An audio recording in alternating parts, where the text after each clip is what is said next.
Hey everyone, welcome to VICast. VICast or VITEX Podcast in short is a new series of podcasts that we are doing at GDS. We would like to take the opportunity to actually, record some content, to do demonstration, to have discussions. With me today, I have Dallon. So maybe Dallon, you would like to say hi and introduce yourself.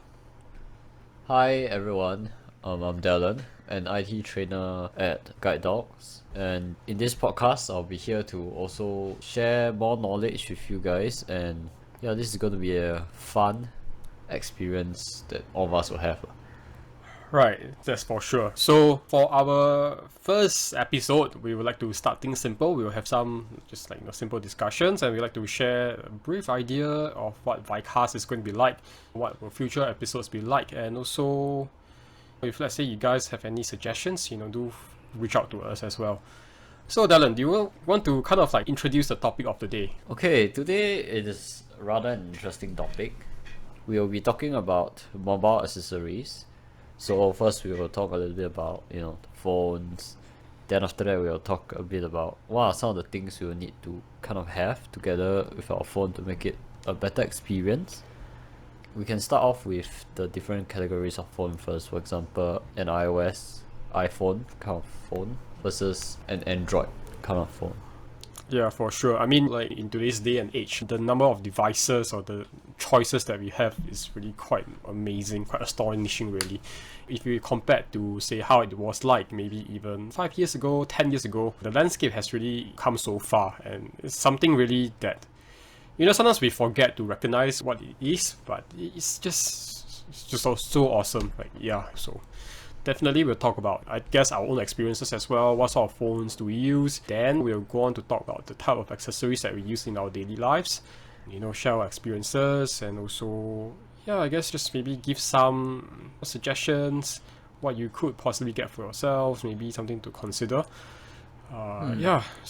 Pretty cool. So let's get started. Maybe Dallon, you want to go first? Maybe you want to share with us what sort of phone are you using, and generally just what is it like? Yeah. Okay, so of course with me here I have an iPhone. So this iPhone is iPhone 11, and when it first comes with, they only provided me with an iPhone cable and a phone. So what I had to do was I had to go out there and buy a 20-watt plug by Apple, which of course will allow me to charge my phone, right? That's number one. Then if I would like to listen to, let's say, a wired earphone, then I will have to go and get a lightning dongle that converts to a earphone jack. Yeah, because since the iPhone 7, I believe, Apple has removed the earphone jack from iPhones, and be unfortunate. So now I guess a lightning to 3.5mm audio dongle is something that we have to live with, something that is crucial, well, if you use wired earphones. So what about you, Hong Sen? So I myself, I'm an Android user. Well, just to say, I use both platforms, but for simplicity's sake, yes, I use an Android phone as my daily driver. I do use an iPhone for work. I do use an iPad. I like iOS. As a trainer, I find that it's good to have access to both platforms because, sometimes accessibility issues happen, and you kind of need to have, your fingers in all the pies, right? Otherwise, it's really hard to help your clients to do troubleshooting and such. Yeah. And I do recognize that both platforms have their own pros and cons, but okay. So for me, I'm a Android user. I have a Pixel 6 with me, pretty new phone. So in this mobile industry, in this smartphone industry, whatever Apple do, everyone else tend to follow. I would like to say that in the past, Android phones used to have a lot more comes with features, and Apple used to be like, oh haha, you don't have this and you don't have that in your box. But I guess now we have reached this stage whereby my Google Pixel box is pretty much the same as what you will get from Apple. Inside you'll find your phone, you'll find a charging cable, which is USB Type-C to Type-C, and that's pretty much about it. And then of course there's paper documentation in there, so the box is pretty, actually, I actually just compared it to an iPhone box recently, iPhone 12 Pro box, which is kind of like the same size as, you know, your iPhone 11, 12, 12 Pro, 13, 13 Pro. I think they're all about that sort of like sizing, right? That rectangular flat kind of box. Yeah. It's pretty much the same size, maybe slightly narrower, but a bit slightly taller. Same thickness around there. So yeah, that's the kind of accessories that I have. And for me, in terms of charging, same thing. I already have a charger at home. I have this Anchor charger. It's a 2-port charger that supports up to like 45 watts of charging. I actually bought that for my previous phone for fast charging, and it's actually more for my iPad even. So I have an iPad Pro as well. Yeah, the iPad Pro supports up to 45 watts charging, so just for fast charging for my devices. And you know, the 2-port charger really makes things more convenient for daily lives. I get to charge my accessories, my mobile devices at the same time. So yeah, I think that's a lot on chargers. Okay, so I guess most of you will be aware Android phones use a USB Type-C port, and in terms of audio, I do have some wired earphones, headphones. So the ironic thing here is that I usually use the Apple dongle for that. So Apple do sell this Type-C to 3.5mm dongle. I find it's really sturdy. You know, it lasts quite a while, and the sound quality is fine. On an iPad, it's great. On a computer, Windows computer, Mac computer, it's also good. Now, unfortunately, on Android, there is this power limitation whereby if you use a Apple Type-C dongle, the audio tends to come out a lot softer than it potentially could on any other devices, really. If you get a Samsung one, it tends to work better, and I also have some other third-party ones just for the audio quality. Yeah.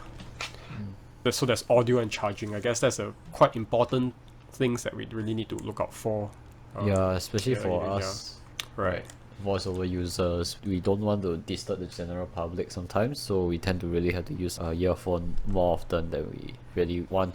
Yeah, definitely agree on that. And also, I guess one very crucial part of this audio experience nowadays is, of course, Bluetooth earphones, right? The term is true wireless, true wireless earphones. Sometimes you hear them referred to as TWS, or AirPods. AirPods are the most popular ones out there. Again, Apple were not the first to do it, but they popularized this whole idea of like Bluetooth audio. True wireless earbuds, the AirPods, and then followed by the AirPods 2, the AirPods Pro, the AirPods 3, and also some other of their Beats products. You know, Beats is owned by Apple. Yeah, anyway. So Bluetooth earphones, to make things simpler. Right, so there are a few kinds. There are the older kinds, which is like they still have a wire. They have the wire to link the left bud and the right bud together with maybe a control box, you know, a remote somewhere in the middle of it, maybe a clip. It could be a neckband style, whereby there's a neckband that you put around the back of your neck, and then there are like the buds that comes out through a short wire to go into your left ear and right ear. Hey, good that you brought up this point, Hong Sen. I remember last time when I first was introduced to something sort of wireless, I was using the Samsung Level U Pro. It was quite a good experience. Oh, it was very cool. It vibrates when somebody calls. So, Oh, that's cool. yeah. Yeah. And then like the mic quality was pretty decent, and audio quality was of course not as comparable to maybe an AirPod Pro, but reasonable enough for its price range. So the Level U Pro, I guess, is one of those like neckband style designs, right? Yeah. I don't know, today I never really quite got into this whole Bluetooth audio thing for the longest time. Partly it's because like the audio quality is not quite the same, and it's still cumbersome. Like, you know, yeah, sure it's Bluetooth, but like you still have a cable going to my ear. What's the point of that even? So personally, I found that it's more appealing to have like true wireless earbuds. I mean, there are concerns of it like dropping out, not being stable enough, the fit and all, but it was just like when I first got started into this Bluetooth audio space, what really got me into it is really just the fact that it's so convenient and so small, something that I can just put in a pocket and just put like, you know, one buds, both buds into your ear. Because I'm someone who most of the time only listen with one ear. Yeah, so that was a better form factor for me lah. Yeah. And as I said, let's say if we are using Google Maps to help us with our location finding, of course having something like a truly wireless allows you to kind of, number one, if you are only using one ear, you kind of get to hear the ambience at the other side, right? And then the other ear is focused on the directions given to you. And talking about this topic, I think one downfall of me using a wired earpiece on the outside, right? Sometimes when we tend to move quite a bit, you may accidentally pull the wire, which is quite annoying, especially when it gets tangled into things. If you get tangled with your bag or straps of your bag. Yeah. So of course, for me as well, I think once I was introduced to using truly wireless, I don't regret the decision. Yeah, no, I think I totally agree with you on that point. Actually, now that you mention it, one key consideration when I first got my true wireless Bluetooth earphone, it was actually a pair of Creatives, pretty reasonably priced. Now, why I got that was because no wires means that this set of earbuds are not going to break so frequently. So in the past, when I used wired earbuds, wired earphones, headphones, the weak point is always the connector, the 3.5mm connector, the part where it's joined to the wire.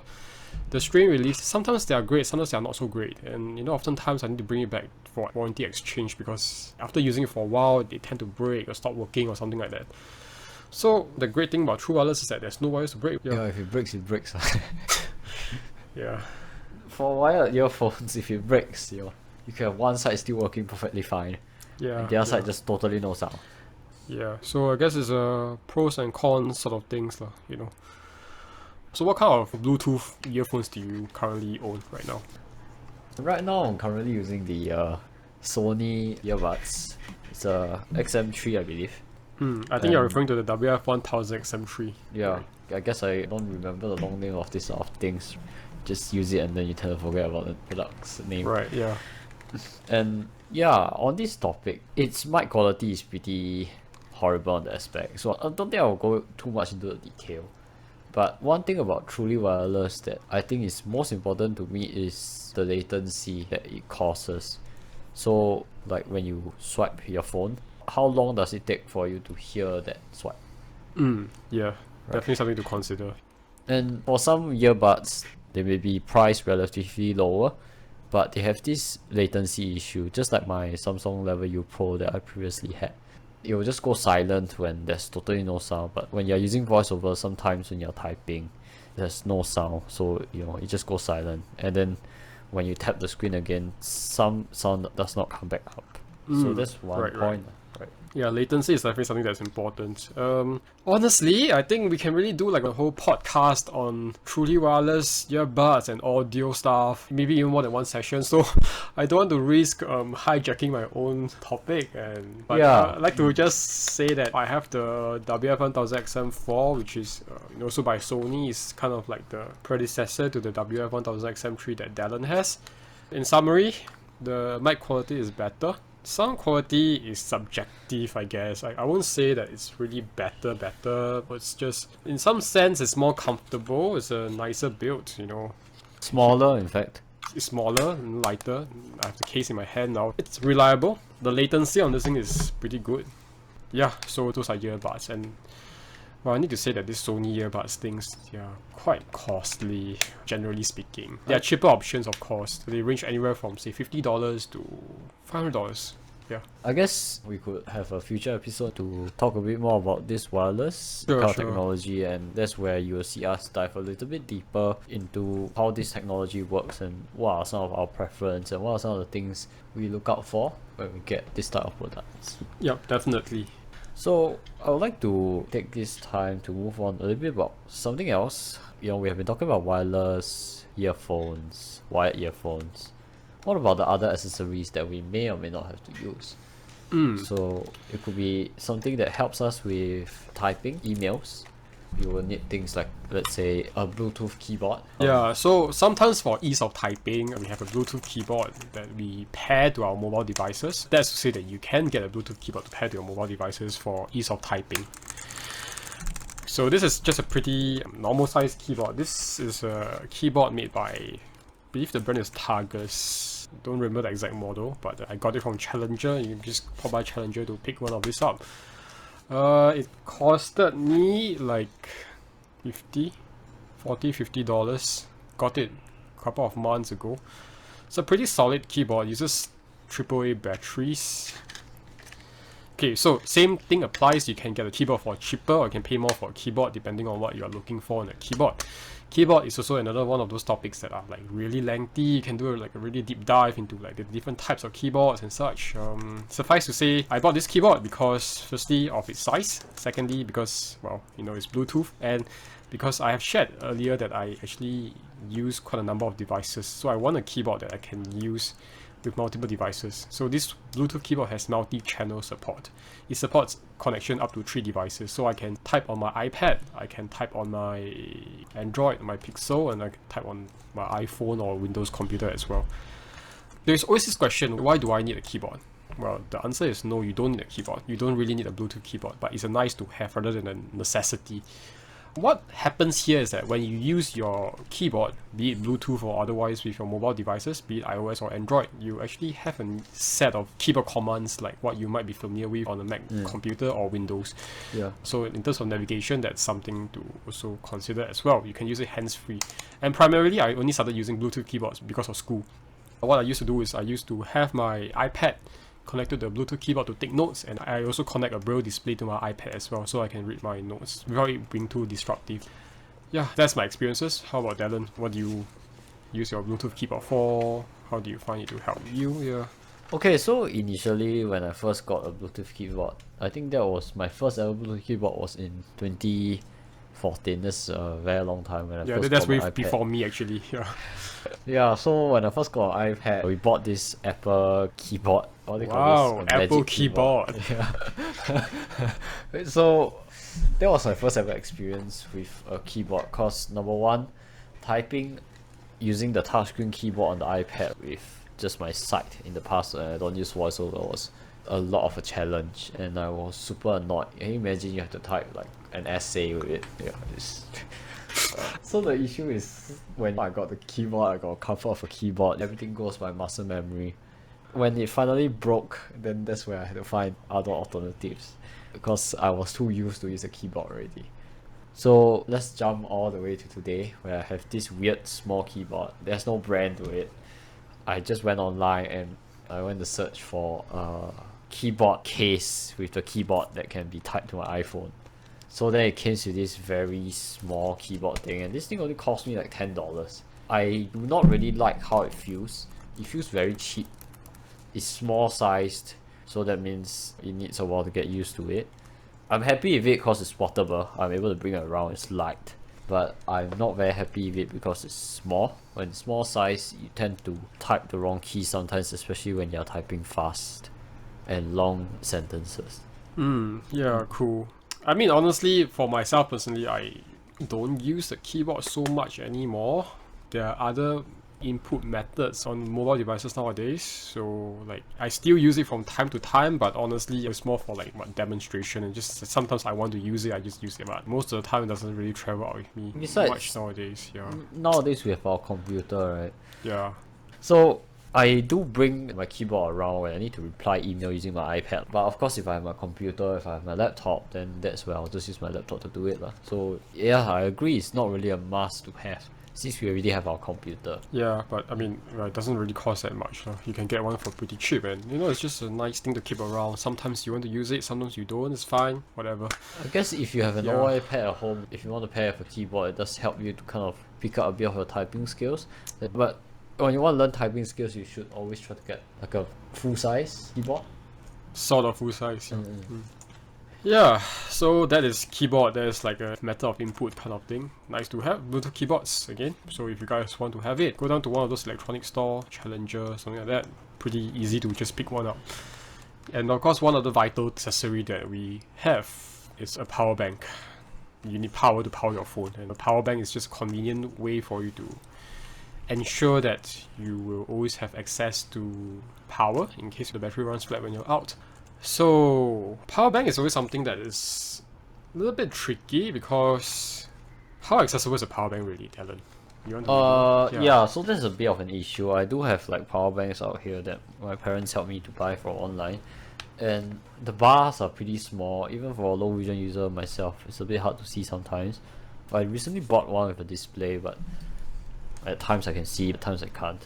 So Of course, if you have sight, this does not really matter a lot. For me, for the power bank that I cannot really see, I just take note of the amount of time I charge my phone. Like if I charge my phone for like 2-3 times, it's probably going to be flat. Sometimes I'll just get a sighted person to help to verify, which is a bit of a challenge when we don't always have sighted people around to help see sort of things, right?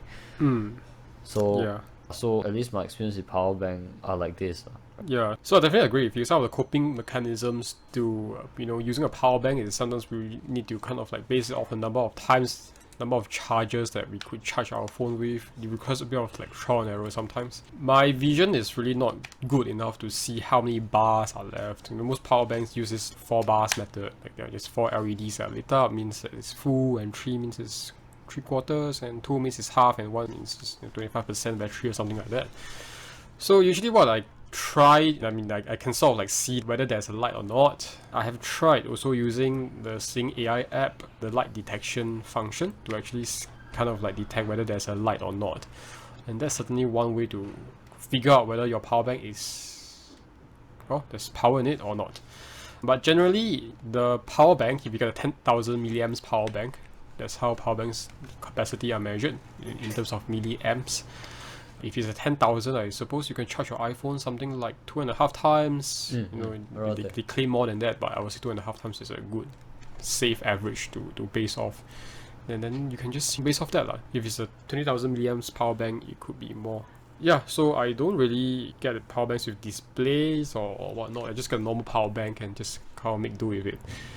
One cool thing actually is that some power banks do have accessibility feedback built in. So there are power banks that like they have haptic feedback in terms of vibrations, and they have like auditory feedback in terms of, say, number of beeps. So how many vibrations are there, how many beeps are there, that allows you to actually kind of like know whether your power bank is charged or not, or give you a more accurate reading in that sense. So that is pretty cool. There are also power banks that can connect via Bluetooth to your phone, and they do show up to say this is the percentage of the battery remaining in the power bank. So it connects to your phone via Bluetooth. It's pretty cool.